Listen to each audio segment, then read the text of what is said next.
Welcome to my YouTube channel तैयारी जीत की बाई आके सर। दोस्तों आज है 24 अप्रैल 2020 और आज के जितने भी करेंट अफेयर्स के क्वेश्चन बनेंगे सब इस वीडियो में डिस्कस करेंगे।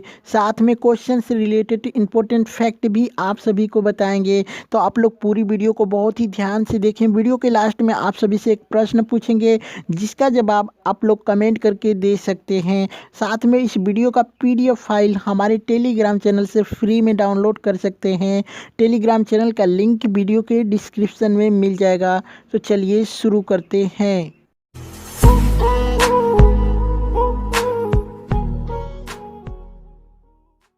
चलिए आज का पहला प्रश्न देखते हैं। हाल ही में जारी वैश्विक प्रेस स्वतंत्रता सूचकांक में भारत की रैंक क्या है?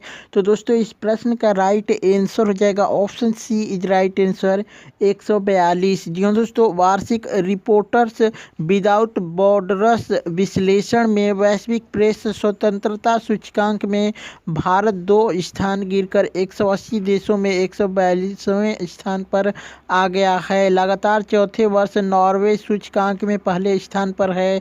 चीन 177 स्थान पर, उत्तर कोरिया से महज 3 स्थान नीचे है जो 180वें स्थान पर है।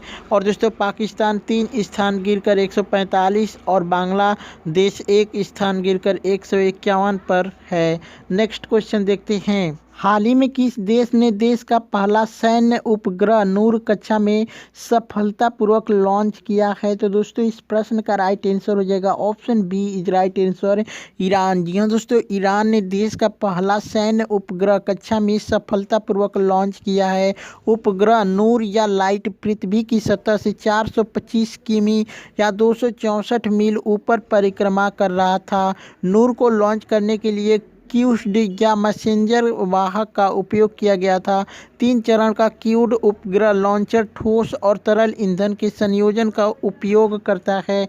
और दोस्तों यहाँ पे बात करते हैं ईरान के, तो वर्तमान में ईरान के राष्ट्रपति हैं हसन रूहानी। ईरान की राजधानी तेहरान है। ईरान की मुद्रा ईरानी रियाल है। नेक्स्ट क्वेश्चन देखते हैं। निम्न में से किसने इजराइल के सीरियल उद्यमी उरी लेवाइन को एक स्वतंत्र निदेशक के रूप में नियुक्त किया है? तो दोस्तों इस प्रश्न का राइट आंसर हो जाएगा option D is right answer Infosys. जी हाँ दोस्तों, इन्फोसिस ने इजराइल के सीरियल उद्यमी उरी लेवाइन को एक स्वतंत्र निदेशक के रूप में नियुक्त किया गया है। बोर्ड ने 20 अप्रैल 2020 से प्रभावी 3 साल की अवधि के लिए स्वतंत्र निदेशक के रूप में उरी लेवाइन को नियुक्त किया है।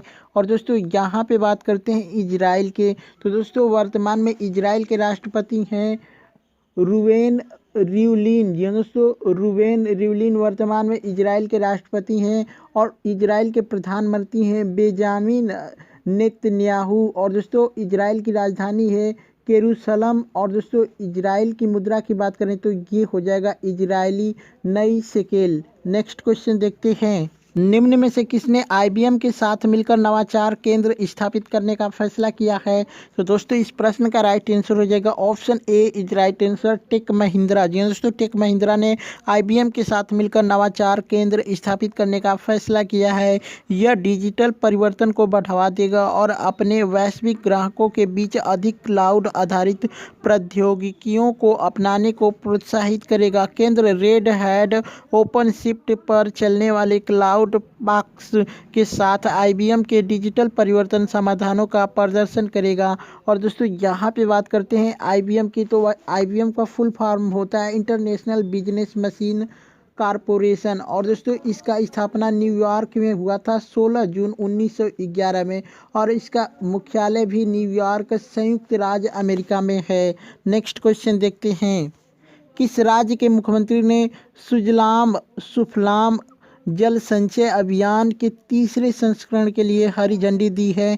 तो दोस्तों इस प्रश्न का राइट आंसर हो जाएगा option C is right answer Gujarat. दोस्तों गुजरात के मुख्यमंत्री ने सुजलम सुफलाम जल संचय अभियान के तीसरे संस्करण के लिए हरी झंडी दी। यह मानसून के पहले राज्य में जल निकायों को गहरा करने के लिए एक संरक्षण योजना है। यह योजना जो 10 जून 2020 तक जारी रहेगी, मेगाद को हटाते हुए झीलों, चेक डैम और नदियों का गहरीकरण होगा। और यह लोगों की भागीदारी के साथ साथ मनरेगा के तहत भी किया जाएगा। और दोस्तों यहाँ पे बात करते हैं गुजरात के, तो वर्तमान में गुजरात के मुख्यमंत्री हैं विजय रूपाणी, गुजरात के राज्यपाल हैं आचार्य देवव्रत, गुजरात की राजधानी गांधीनगर है और गुजरात का जो राजकीय पशु है वो एशियाई शेर है और राजकीय पक्षी है ग्रेटर फ्लेमिंगो। नेक्स्ट क्वेश्चन देखते हैं, निम्न में से किसको बैडमिंटन वर्ल्ड फेडरेशन यानी BWF के IM बैडमिंटन जागरूकता अभियान के लिए एक राजदूत के रूप में नियुक्त किया गया है? तो दोस्तों इस प्रश्न का राइट आंसर हो जाएगा option B is right answer, PV Sindhu. जी दोस्तों PV सिंधु को बैडमिंटन वर्ल्ड फेडरेशन BWF के IM बैडमिंटन जागरूकता अभियान के लिए एक राजदूत के रूप में नियुक्त किया गया है। अभियान खिलाड़ियों को सच्चाई और ईमानदारी से खेलने की वकालत और प्रतिबद्ध करके बैडमिंटन के लिए अपने प्यार और सम्मान को व्यक्त करने के लिए एक मंच प्रदान करता है। नेक्स्ट क्वेश्चन देखते हैं, सैन्य या खुफिया इतिहास पर एक उत्कृष्ट पुस्तक के लिए विलियम ई कोल्बी पुरस्कार किसे मिला है? तो दोस्तों इस प्रश्न का राइट आंसर हो जाएगा option D is right answer, Adam Higginbotham. जी दोस्तों एडम हिगिनबॉटम की midnight in Chernobyl the untold story of the world's greater nuclear disaster ने 5,000 डॉलर का पुरस्कार जीता है। और दोस्तों हिगिनबॉटम को विलियम ई कोल्बी पुरस्कार मिला जिसे सैन्य या खुफिया इतिहास पर एक उत्कृष्ट पुस्तक के लिए दिया जाता है। कोल्बी पुरस्कार 1999 में स्थापित किया गया था।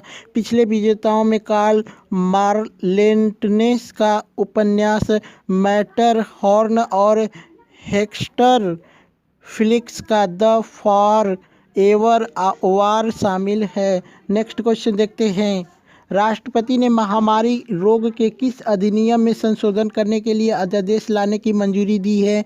तो दोस्तों इस प्रश्न का राइट आंसर हो जाएगा option B is right answer, 1897। जी दोस्तों राष्ट्रपति रामनाथ कोविंद ने स्वास्थ्य देखभाल सेवा कर्मियों की सुरक्षा के लिए महामारी रोग अधिनियम 1897 में संशोधन करने के लिए अध्यादेश लाने की मंजूरी दी। अध्यादेश में हिंसा को संज्ञेय और गैर जमानती अपराध बनाने और स्वास्थ्य सेवा कर्मियों को चोट लगने पर मुआवजे के लिए प्रावधान किया गया है। हिंसा में उत्पीड़न और शारीरिक चोट और संपत्ति को नुकसान शामिल होगा। नेक्स्ट क्वेश्चन देखते हैं, हाल ही में विनय मोहन क्वात्रा ने किस देश को 23 टन दवाएं सौंपी है? तो दोस्तों इस प्रश्न का राइट आंसर हो जाएगा option C is right answer, Nepal. जी दोस्तों नेपाल में भारत के राजदूत विनय मोहन क्वात्रा ने 22 अप्रैल 2020 को काठमांडू में नेपाल के स्वास्थ्य और जनसंख्या मंत्री भानुभक्त धाकल को 23 टन दवाई दी। खेप में पैरासीटामोल की 3.2 लाख खुराक और हाइड्रोक्सी क्लोरोक्विन की 2.5 लाख खुराक सहित आवश्यक दवाओं की 8.25 लाख खुराक शामिल हैं। और दोस्तों यहाँ पे बात करते हैं नेपाल के, तो वर्तमान में नेपाल के राष्ट्रपति हैं विद्या देवी भंडारी, नेपाल के प्रधानमंत्री हैं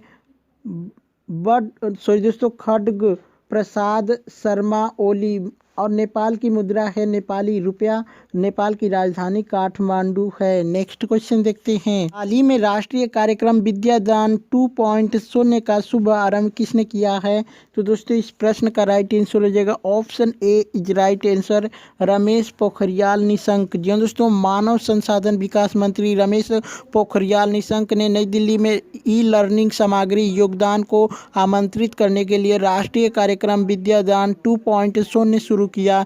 यह स्कूल और उच्च शिक्षा दोनों में छात्रों के लिए ई लर्निंग सामग्री की बढ़ती आवश्यकता के कारण लॉन्च किया गया है।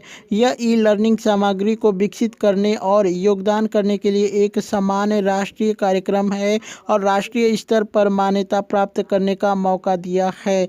नेक्स्ट क्वेश्चन देखते हैं,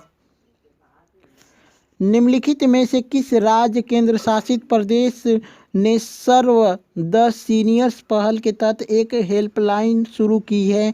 तो दोस्तों इस प्रश्न का राइट आंसर हो जाएगा option A is right answer, Jammu और कश्मीर। दोस्तों जम्मू और कश्मीर राज्य कानूनी सेवा प्राधिकरण यानी JKSLA USA ने सर्व द सीनियर्स पहल के तहत एक हेल्पलाइन शुरू की है। इस हेल्पलाइन को शुरू करने का उद्देश्य उन वरिष्ठ नागरिकों की मदद करना और सुविधा प्रदान करना है जो अकेले रहते हैं और दवा, किराने का सामान और अन्य आवश्यक चीज़ें प्राप्त करने में असमर्थ हैं। जम्मू के लिए कोई व्यक्ति 96 22 28 36 77 पर नौशाद अहमद खान या 94 19 22 3000 पे संदीप कौर से संपर्क कर सकते हैं। नेक्स्ट क्वेश्चन देखते हैं, निम्नलिखित में से कौन इजराइल का पहला पूरी तरह से डिजिटल बैंक लॉन्च करेगा? तो दोस्तों इस प्रश्न का राइट आंसर हो जाएगा option C is right answer, Tata consultancy services. जी हाँ दोस्तों, टाटा कंसल्टेंसी सर्विसेज इजराइल का पहला पूरी तरह से डिजिटल बैंक लॉन्च करेगी। TCS को इजराइल के वित्त मंत्रालय द्वारा अपने बैंकिंग क्षेत्र को बदलने के लिए एक बैंकिंग सेवा ब्यूरो के निर्माण के लिए चुना गया था, जो एक साझा plug and play digital banking संचालन मंच के रूप में काम करेगा। इस पहल को वित्तीय सेवा क्षेत्र में प्रतिस्पर्धा को बढ़ावा देने और ग्राहक अनुभव को बढ़ाने के लिए एक प्रयास के रूप में देखा जाता है। नेक्स्ट क्वेश्चन देखते हैं, संयुक्त राष्ट्र द्वारा प्रत्येक वर्ष अंग्रेजी भाषा दिवस कब मनाया जाता है? तो दोस्तों इस प्रश्न का राइट आंसर हो जाएगा option D is right answer, 23 अप्रैल को। जी दोस्तों, अंग्रेजी भाषा दिवस संयुक्त राष्ट्र यानी UN का एक दिन है जिसे लोग प्रत्येक वर्ष 23 अप्रैल को मनाते हैं। इस दिन का उद्देश्य लोगों को भाषा से जुड़ी इतिहास, संस्कृति और उपलब्धियों के बारे में मनोरंजन और सूचित करना है। संयुक्त राष्ट्र ने पहली बार 23 अप्रैल 2010 को अंग्रेजी भाषा दिवस मनाया था।